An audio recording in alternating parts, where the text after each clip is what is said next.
The Today with Jenna and Friends studio was buzzing even before the red, on air, sign lit up. A live audience had gathered, many of them dressed in cowboy boots, denim, and even a few rhinestone-studded jackets, a nod to the day's guest of honor, Reba McEntire. To the public, she was the fiery redhead with the voice of velvet and steel, a woman whose career had outlasted trends, fads, and even the country music establishment that once underestimated her. The producers knew it would be a ratings hit. When Jenna Bush Hager and her co-hosts welcomed her to the stage, the applause was thunderous. Reba entered in a sleek black blazer, her hair styled in soft waves, her smile disarming and familiar. She waved to the audience, soaking in the energy, and hugged Jenna warmly before taking her seat. For the first few minutes, everything felt like a celebration. Jenna, always gracious, opened with light questions about Reba's upcoming projects. Reba spoke about her new line of Western boots, her guest role on a hit TV drama, and a charity concert she was organizing for tornado victims in Oklahoma.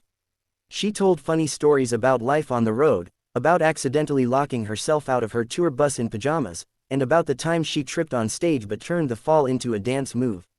The audience roared with laughter. But then, one of the panelists, known for stirring the pot, shifted gears. With a smile that didn't quite reach her eyes, she leaned forward and asked, "Reba, you've had such a long, legendary career. But some critics are saying country music has changed so much that your style doesn't quite fit in with what younger audiences are listening to now.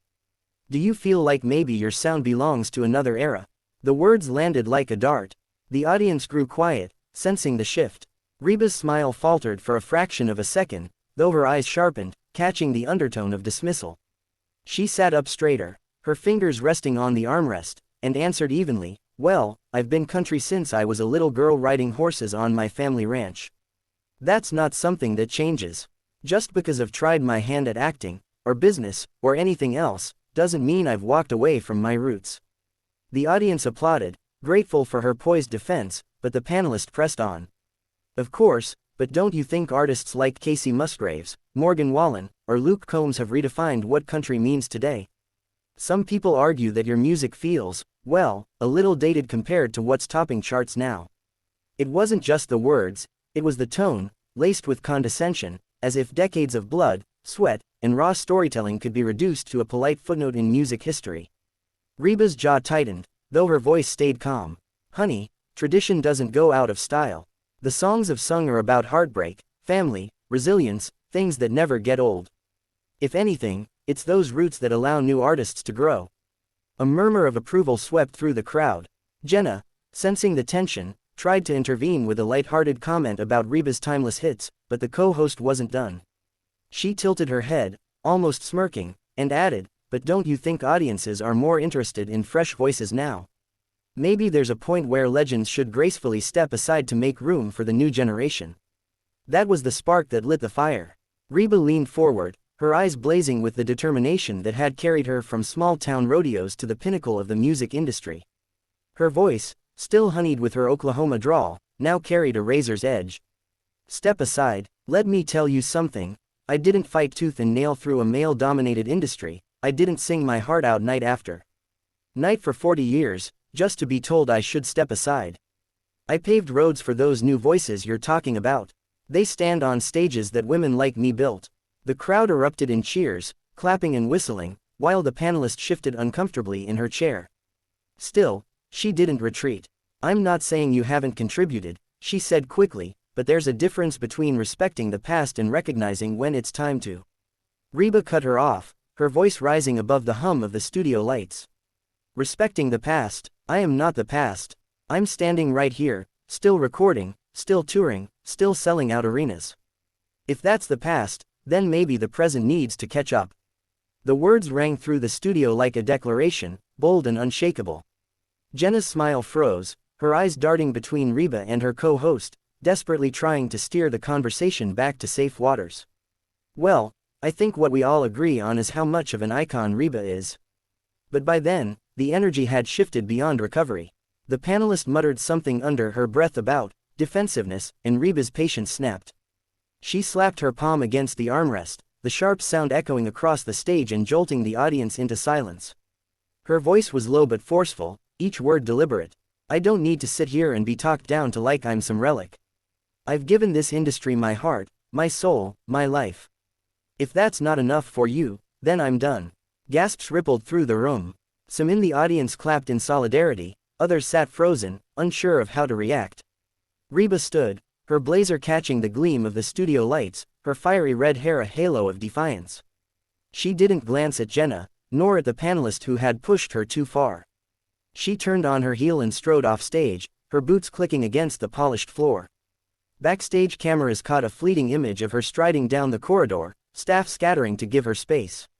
The live feed cut abruptly to commercial, leaving the audience and viewers at home in stunned silence. On stage, Jenna sat frozen, her co-host shuffling in their seats, their smiles strained. It had lasted only minutes, but the explosion of tension felt seismic. A casual morning interview had turned into a battle over legacy, relevance, and respect, and Reba McEntire had chosen to walk away rather than be diminished. By the time the commercial break ended, the air in the studio was heavy with unease. The empty chair where Reba had sat was like a ghost haunting the set.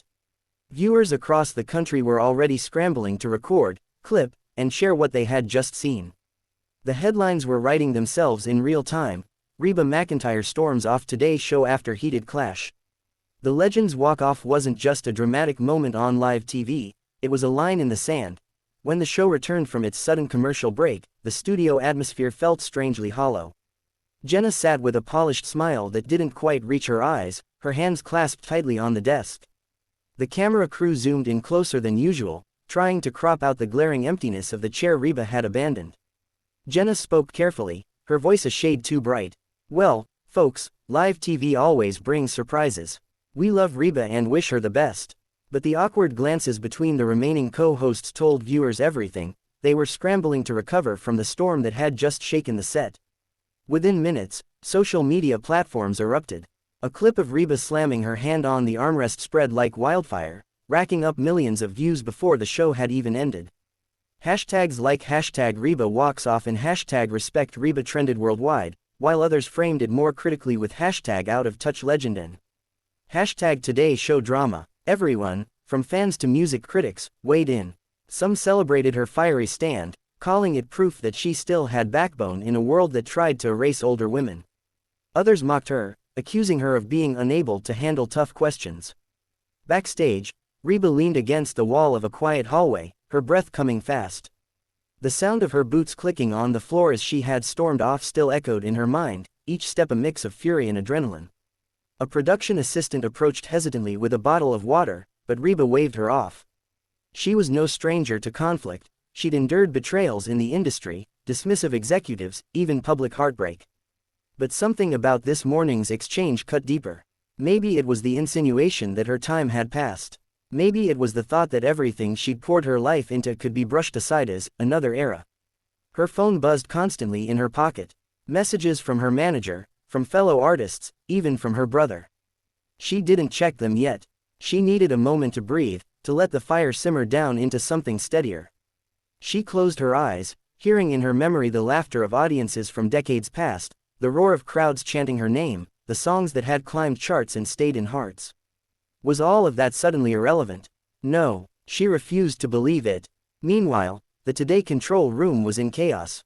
Producers argued about whether they should attempt damage control live on air, perhaps invite Reba back for a quick reconciliation. But the assistant who approached her returned, shaking her head. "She says she's done," the assistant reported.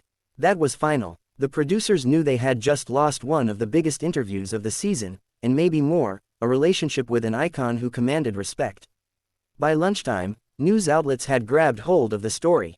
Entertainment blogs splashed headlines like, "Reba McEntire explodes on live TV," and "Country Queen walks off Today's show set." Cable news replayed the footage in slow motion, dissecting her body language, the sharpness in her tone, the exact moment her patience snapped. Commentators debated whether Reba had been provoked unfairly or if she had simply overreacted. In Nashville, the reaction was just as divided. Some younger stars posted cryptic comments on Twitter. "Out with the old, in with the new," one up-and-comer wrote, sparking backlash. Others, however, rallied behind her. Kelsey Ballerini tweeted, "Legends don't fade. They light the path. Love you, at Reba." Dolly Parton, ever the diplomat, posted a heartfelt note, "Reba's fire is why we love her." She's never been afraid to stand tall. Proud of you, sister. That single endorsement tipped the scales. Suddenly, the narrative shifted toward admiration rather than criticism. By evening, Reba decided to break her silence. Sitting in her hotel suite overlooking New York City, she filmed a short video on her phone. No makeup artist, no fancy lighting, just Reba, real and unfiltered. Hey everybody, it's Reba. I know y'all saw what happened this morning. Here's the thing. I've always stood by my work and my roots. I've given this industry everything I have, and I won't apologize for expecting respect in return. I walked off because I won't sit in a chair where that respect is missing. And I don't regret it. She posted it with the caption, "Sometimes walking away is the strongest thing you can do." The response was overwhelming. The video amassed millions of views within hours, the comments flooded with support. Fans recounted personal stories of how her songs had carried them through heartbreak, grief, and joy. Some called her their second mama. Others praised her for standing up not just for herself, but for women in music everywhere.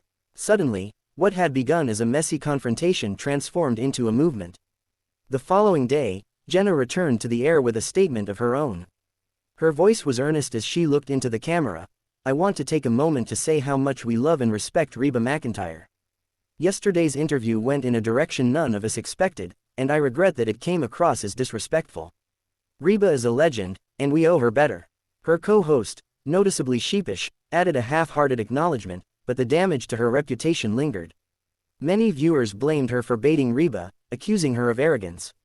For Reba, though, the fallout proved oddly beneficial. Ticket sales for her upcoming tour surged, with dates selling out faster than expected. Streaming numbers for her classic hits spiked, as younger fans revisited her catalog after seeing the viral clip. Interview requests poured in, from talk shows to podcasts to music magazines, all eager to hear her perspective. Ironically, the very accusation that she was irrelevant had catapulted her back into the cultural spotlight more powerfully than any PR campaign could have. Privately, Reba sat in her Nashville home a few days later, sipping sweet tea on her porch as the autumn sun dipped below the horizon. She reflected on the whirlwind. She hadn't planned that walk off, it wasn't a publicity stunt. In the heat of the moment, it had felt like the only way to reclaim her dignity. And now, seeing the wave of support, she realized it had struck a chord much bigger than herself.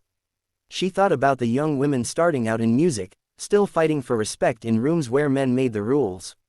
She thought about her younger self, a girl from Oklahoma who rode horses and dreamed of the stage, who once trembled when executives told her she didn't have the look or the sound to make it. That girl had fought her way through. And this woman, decades later, had just fought again, not with a song, but with silence, with a walk-off that said more than words ever could. Sometimes, she realized, walking away wasn't retreat. It was defiance. It was drawing a line. It was reminding the world that legends don't fade just because the world tries to push them aside. As the crickets sang in the fields beyond her porch, Reba smiled to herself. She hadn't just made headlines. She had made a statement. And in doing so, she had once again proven that she wasn't just a piece of country music's past, she was still, and always would be, part of its fiery, unshakable future.